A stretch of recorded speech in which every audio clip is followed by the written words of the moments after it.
Il existe plusieurs énergies pour chauffer votre logement et votre eau. Vous êtes peut-être actuellement chauffé au gaz ou au fioul, mais saviez-vous que vous pouviez également utiliser les calories présentes dans l'air, l'eau ou le sol grâce à une pompe à chaleur ? Grâce à l'utilisation d'une énergie renouvelable, gratuite et propre, la pompe à chaleur est un appareil écologique. C'est aussi le seul appareil de chauffage qui produit plus d'énergie qu'il n'en consomme. Pour 1 kW consommé, la pompe à chaleur en produit en moyenne 4. Mais qu'est-ce qu'une pompe à chaleur et comment ça fonctionne ?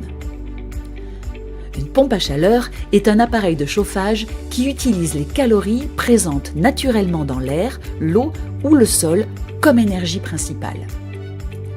Le modèle le plus répandu est appelé RO ou aérothermie, car il récupère les calories naturellement présentes dans l'air pour les transmettre à l'eau du réseau de chauffage central et même à l'eau chaude sanitaire de votre logement.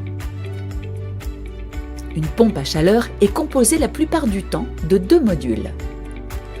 Une unité intérieure qui s'installe dans le logement, dans un garage ou une buanderie par exemple, le plus souvent à la place de l'ancienne chaudière. Et une unité extérieure à placer près de la façade de votre logement. Une fois capté par le ventilateur de l'unité extérieure, l'air rentre dans le circuit composé de plusieurs éléments.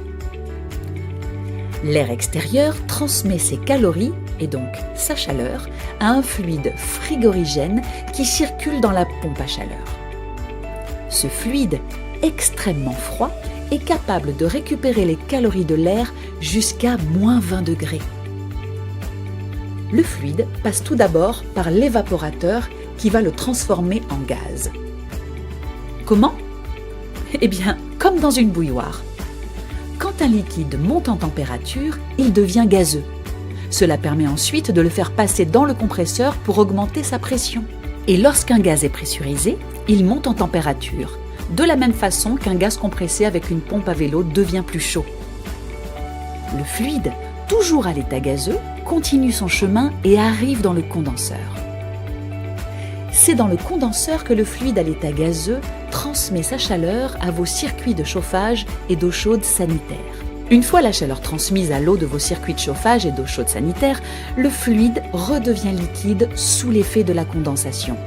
Le fluide passe enfin par le détendeur qui fait diminuer sa pression et donc sa température. Le fluide retrouve sa pression et sa température initiale, lui permettant ainsi de recommencer un nouveau cycle.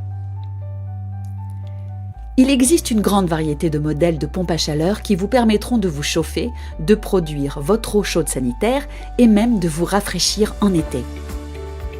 Certains modèles peuvent même être connectés à votre smartphone via une application simple et gratuite. Enfin, pour vous permettre de faire encore plus d'économies, toutes les pompes à chaleur RO Atlantique sont éligibles aux aides financières. S'équiper d'une pompe à chaleur RO, c'est ainsi faire le choix d'un appareil pratique, écologique et économique. Un geste bon pour votre confort, pour la planète et pour votre porte-monnaie.